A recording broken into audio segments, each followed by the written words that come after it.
So we're now entering Forest Road 328 here of the Kaibab National Forest. Folks, it's going to be a bumpy and dusty ride. I'm not trying to take each and every pothole and every washboard, but I cannot avoid them either. Nobody booked the limo tour, right? Yeah. It's going to be a rough one. This is cool. We're going on the Sunset Safari Jeep tour.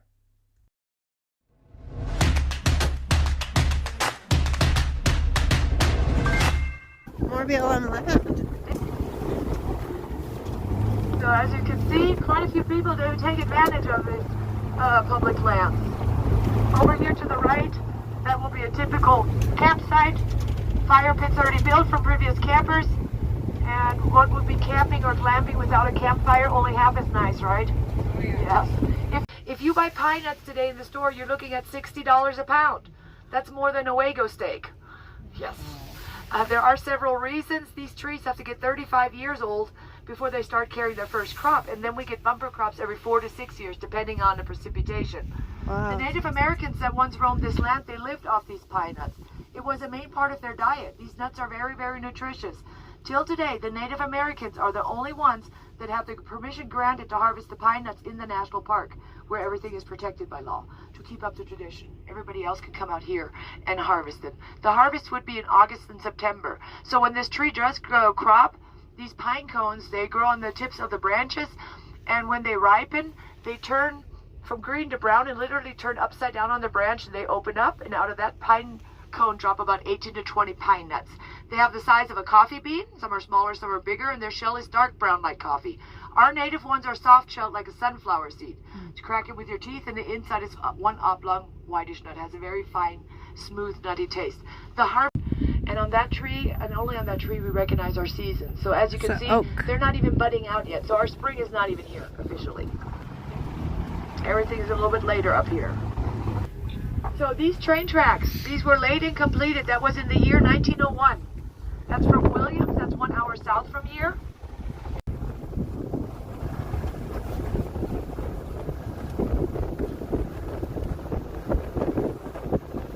When was it born? I believe 30 days ago. That's what the colleague, my fellow tour guide told me.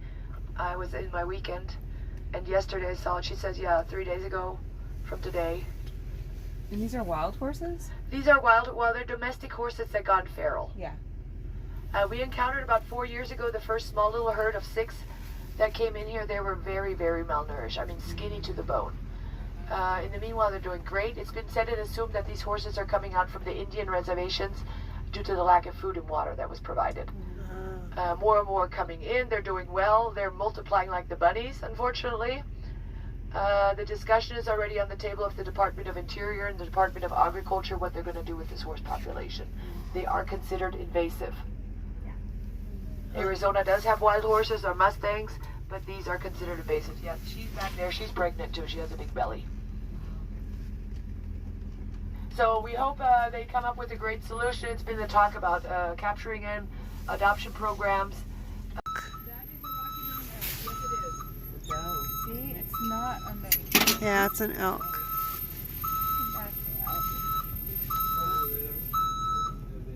That is a female.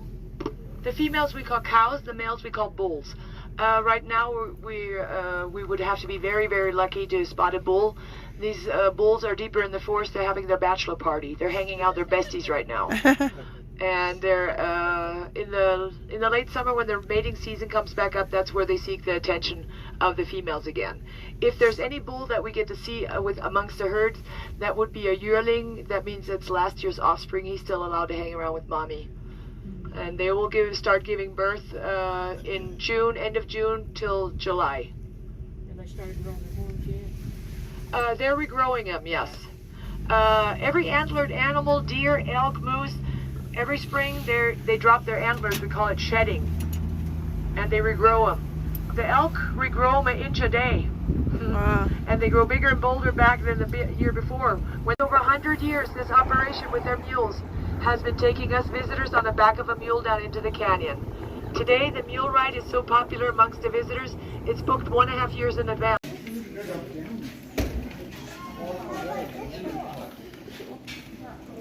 That's so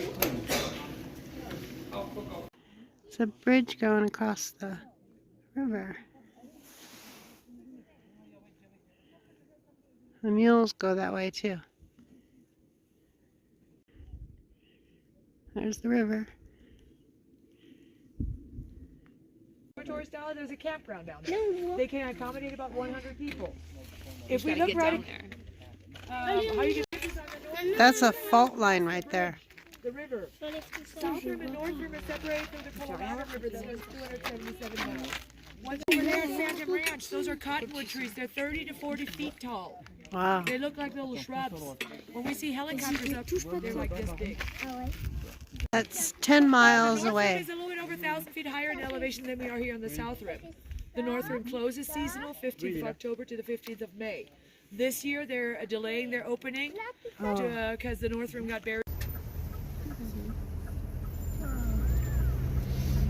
There's to the left. Another one to the left? Yep, there's another one to the left. Yeah.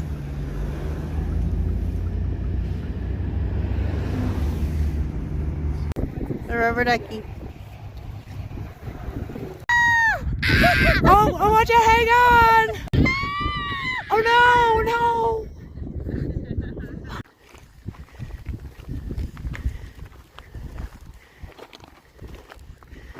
Oh wow, that's cool. It's gonna get better. Is it actually? That is beautiful. Stick over here close to the trees, okay? This area here is Grand View. There used to be the Grand Hotel here. And it was owned for a while by Hearst. And then he lost it in a fire and kind of lost his shirt on that one. Because by that time the national park owned the land as well. He got a lot of restrictions, so he couldn't really do what he wanted to do here. And I'm gonna keep this short and sweet. I'm gonna use an acronym that is DUD. Dude. The dude formed the canyon. Normally we're gonna have little kids on board. I had an allergy, the cake, but we're gonna leave it with the dude. So this is what the scientists and geologists believe. First letter is D, depositioning, layering. All these different rock layers that we see out there, all these different colors, stratas, is believed to be evidence over different environments being here. We have from the very bottom to the very top 22 layers grouped into groups. From the very bottom to the very top we have at eight different levels, we have a limestone formation. Limestone is evidence over ocean water. Sea crustaceans die, solidify, become limestone. So it's been said and believed at 8 different time periods we were under ocean water. No evidence shows that these were ever deep sea oceans. These were shallow intercontinental oceans. If we go from the bottom further up, we hit the rock shale. Shale is evidence over river deltas and streams. Mud and silt gives the rock shale. So it's been said we had also river delta environment here. We go further up, we hit the rock sandstone. Huge amount of sand has been carried in by wind, built up over 500 feet. It's been said we had environment like in the sand desert in the Sahara. And last but least, we're topped off with another limestone formation, oceanic environment. So D, depositioning. The U is the uplift. Tectonic plates have been moving, colliding, forming mountain ranges like the Rockies. But here the two plates did not collide, they shifted. So the Pacific plate shifted underneath the North American plate.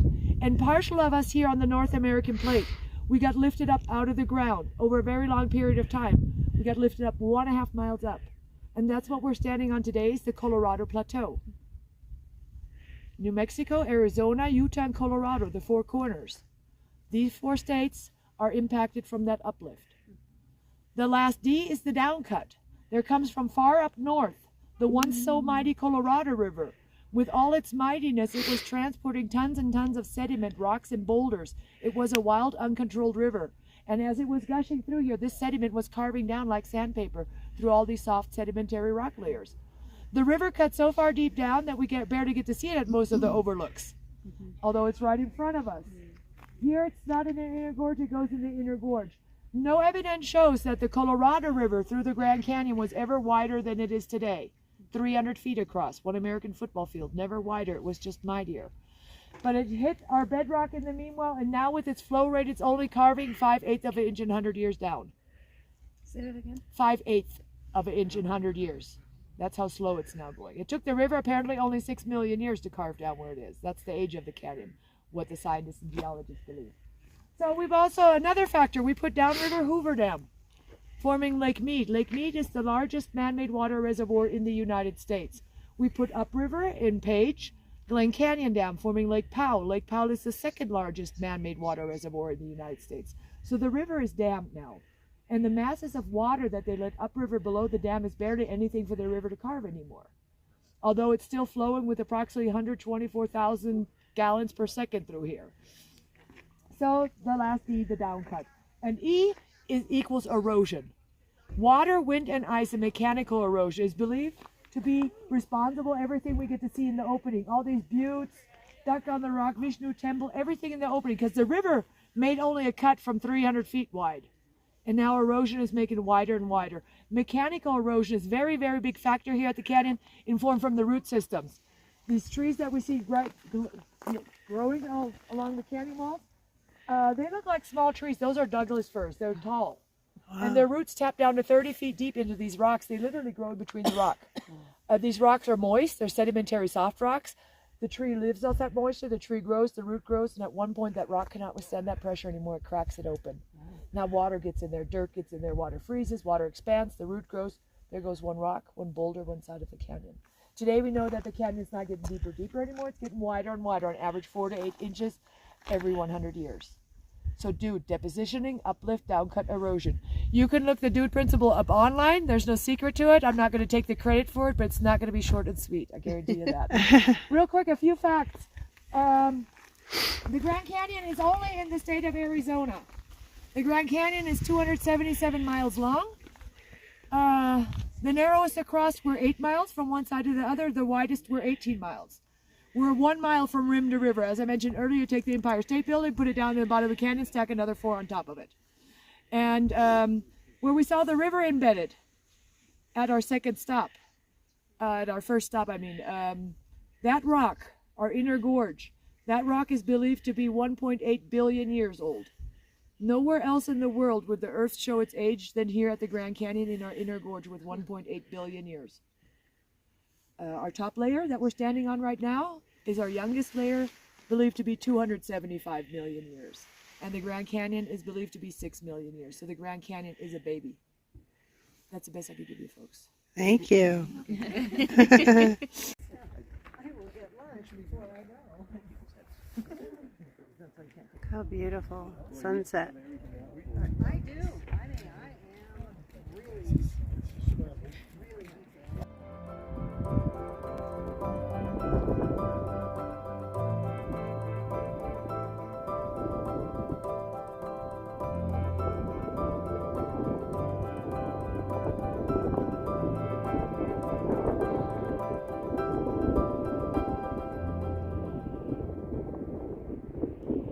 This is the watchtower. Supposed to have a very good panoramic view. This is the east side of the canyon.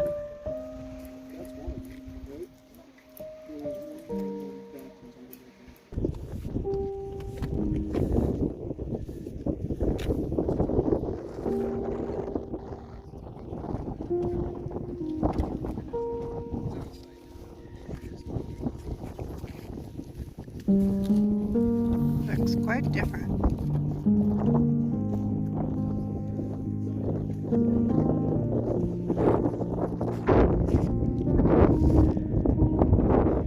It's a pretty good